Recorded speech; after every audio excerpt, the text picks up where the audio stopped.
Əməkdar artist Şəbnəm Tapdıq Elgizlə izlə verilişində qonaq olarkən əsəbiləşib. Ölkə.az xəbər verir ki, buna səbəb aparıcı Elgiz Əkbərin ifaçıya "Şəbnəm xanım necə dolanırsınız? Sənətinizdən pul qazana bilirsinizmi?" suallarını verməsi olub. Şəbnəm Tapdıq isə əsəbiləşərək belə reaksiya verib. "Gülməli sualdır, ona görə də cavab verə bilmərəm. Necə dolanırsan nə deməkdir? Toylara, restoranlara getmirəm. Səhnədən restorana düşmək asandır. Amma restorandan səhnəyə çıxmaq çətindir. Mən gənclik estradasından gəlirəm. Bütün kanallar məni dəvət edirdi.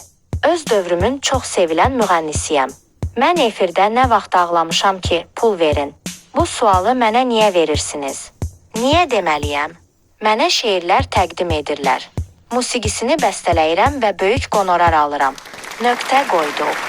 Bunun kimə nə dəxli var?" deyə cavab verib.